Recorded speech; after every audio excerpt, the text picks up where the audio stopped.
Hello, everyone. This is James Knight, founder of Gentle Somatic Yoga. And I'm here today to have a chat with my dear friend and spiritual mentor, Tony Petrinovich. Tony has been a longtime mentor for me, probably 10 years, and has helped me transition through through many life experiences, a lot of challenges. And Tony, I want to thank you so much for being such an intimate part of my life. You're Your welcome. work, The ups and the downs. what? The ups and the downs. The ups and the downs. Yes, exactly. That is important to say the ups as well as the downs. Oh, lots of ups, lots of ups. Lots of ups. Yeah, I was just thinking about one of the first times that I started working with you and I was going through a breakup. Mhm. And of course, your style. Well, first of all, I should tell you, the viewer, that Tony is an intuitive and she does readings. And so I think no, actually, I first came to you because one of my friends bought one of the courses that you offer, and with it came an angel reading, Uh-huh. a human, yeah, an angelic human reading. Right. So my first personal experience of you was, I think, when you did the reading for me, and yeah, that's where my whole life just did a 360. So good to hear. Yes, I love doing readings. Usually, I end up doing readings for people first when they first come into my world, when they first meet me or are referred to me. It's a good way for people to get to know my style and how I talk. And then usually they end up taking courses. Sometimes during the readings, I'll suggest a course because it feels as though that would be appropriate for whatever they're experiencing. But the reading for you was beautiful, and it really led to an enormous change in your life. And you have really picked up that ball and gone with it. It's amazing, James, what you have created. Oh, thank you. Yeah, gosh, I remember in that reading you were helping identify, the particular message that I came in with. Mhm. And since then, which was about 10 years ago, I've really refined that message. Yes. And doing the course, I don't remember it was that one because I've done most of your courses, not the most Mhm. recent ones, but certainly a lot of your courses. And I'll never forget that you asked me to list 100 of my top passions Uh-huh. and narrow it down to one or maybe two. Right. And that, with everything we've been talking about, that just helped. I guess the word I would say was I just remembered. I just came into my complete inner yes, Right. and I did that assignment, and I was surprised that I could come up with 100 things that I was passionate about, and got all the way down to gentle somatic yoga and sacred design using Right. architecture and interiors. Mhm. And that's when gentle somatic yoga was born. So you were highly influential with helping me remember, um, what I love, what I'm passionate about. Gentle somatic yoga doula. That's wonderful. That could be my title. That's so One true. of the things that happens when you do that, what you're just describing, is take that 100 things that you, and most people don't think, like you said, that they have 100 things that they're passionate about, but it's easy to find them, is that you refine and you refine through the dissolution, if you would, of the belief systems that you're holding about what is important until you get down to that one or two that really means something to you. And that's how you change your life. Because most people are pretty scattered. They've got stuff going on all over the place. But when you get down to that one or two, especially if the person has the courage, like you did, and you do, to say, okay, this is where my passion lies. Now I'm going to jump into this with both feet and I'm going to go for it. That's one of the things that a lot of people just don't have the courage to do. It's one of the reasons I created my Art of Creation course, which is my newest course, with the exception of the one that's coming out next week, to really refine what you want to create in your life and what's keeping you from being in your own authority because of the beliefs that you have. And one of the things that you did, James, was to just absolutely decimate those beliefs Mm. until you got to be able to create that which is the most meaningful for you. Beautiful. Wow, thank you. As you're talking, I'm getting chills. And there's just something really unique about you, Tony. Like, in my field, being in the health and wellness field for 30 years, and knowing you now for all this time, there's just something so beautiful. And I thank you so much for the choices that you've made to be so coherent within your field that you can offer these services to people, Oh, to you me. are so welcome. You are so welcome. One of the things I always tell my students and people who are, saying, well, what makes you different? How come I should learn from you? Is that I'm old enough, I'm 73 now. I am old enough to have lived enough life, and I've lived many lives in this life, to have so much experience that anybody who comes to me with a life story, there's going to be something in there that I really resonate with, that I recognize. So I'm teaching from their experience and my experience versus a book or a class I took or my PhD degree or any of those things. They're all great. But in reality, it's coming from what I know is true in this world. And because I've always lived since the time I was cognizant, as a baby, I've always lived in multi dimensions. It's never just been here. I can assist people in doing that as well, because I know how to show them what to let go of so that they can be in that place, which is something that you do often. And I know you do it when you're teaching. You might even not be aware of it, that you move among consciousnesses, so to speak, dimensions, to assist people in letting go of whatever is going on in their body. So the courses that I'm teaching are really my courses from the standpoint of what I truly know. Hmm. Yeah, and there's this clarity. Like when there's a truth, I can just speak for myself. Mm-hmm. There's just no denying it. And the space that you hold, I've written this as a testimonial. You're just a no bullshit type of teacher. You just say it like it is. And your heart is huge. You have compassion, you have empathy, you understand, but you're just not going to put frosting on shit, basically. Right.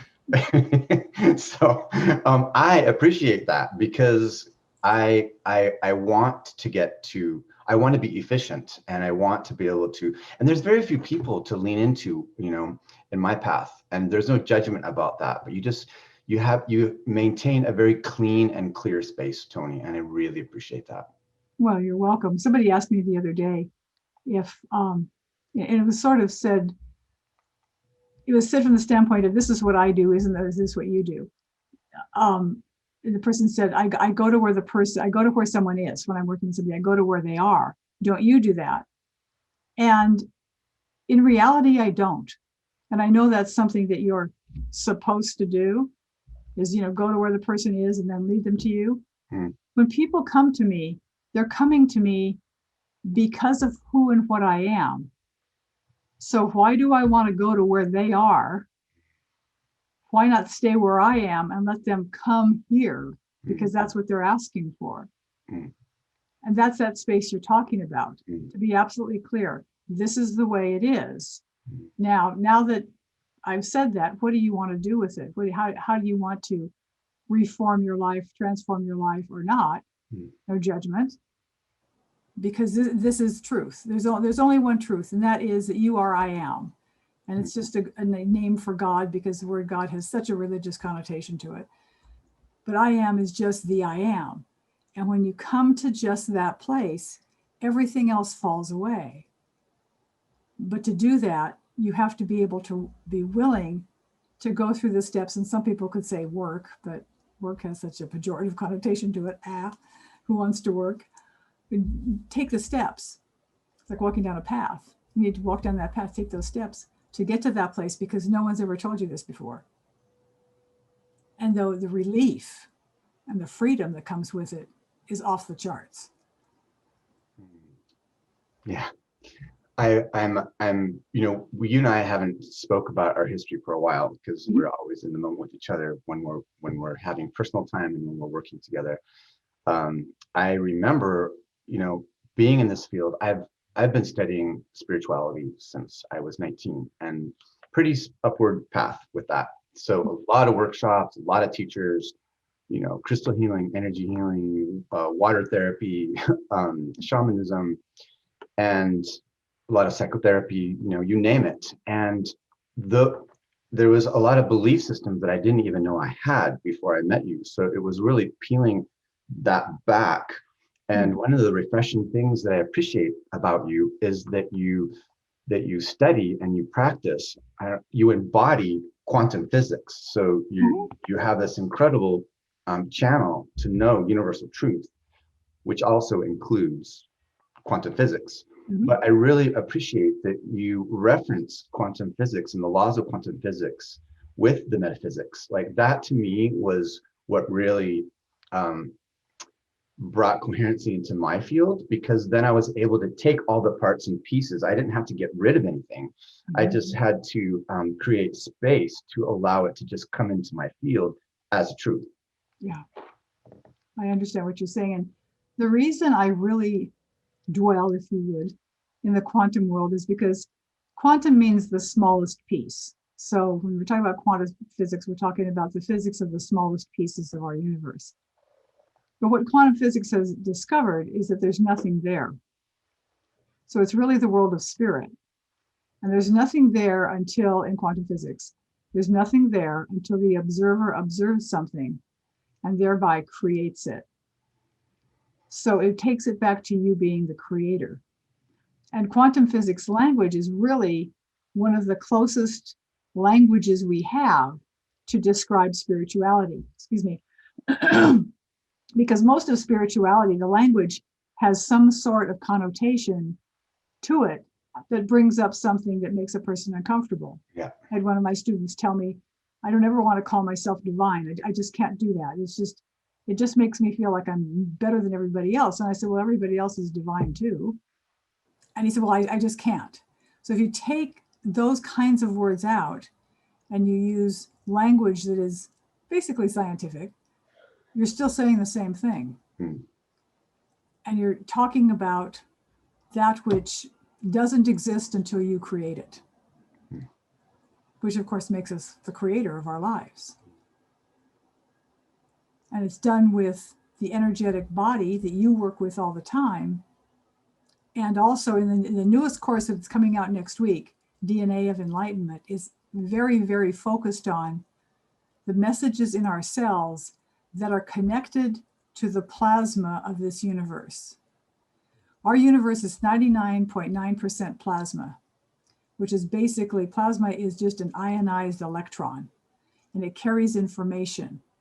So if you say 99.9% of this universe is plasma, that means that you are connected into this electromagnetic field infinitely.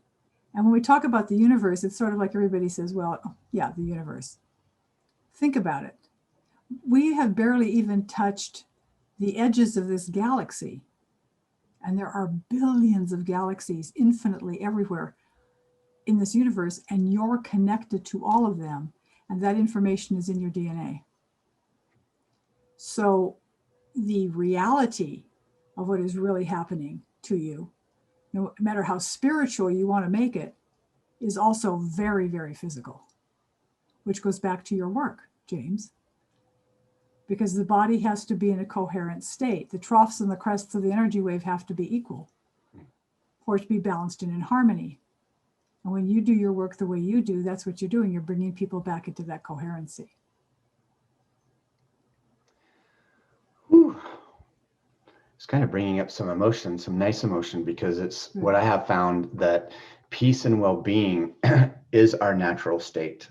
Mm-hmm. And through methods like genosomatic yoga, I invite people to release their defense structures and their armoring, which is also called stress. You know, that we react to stress and we hold the memory in our tissues. And through genosomatic yoga and wellness, we can unwind from that and reset the brain to muscle connection.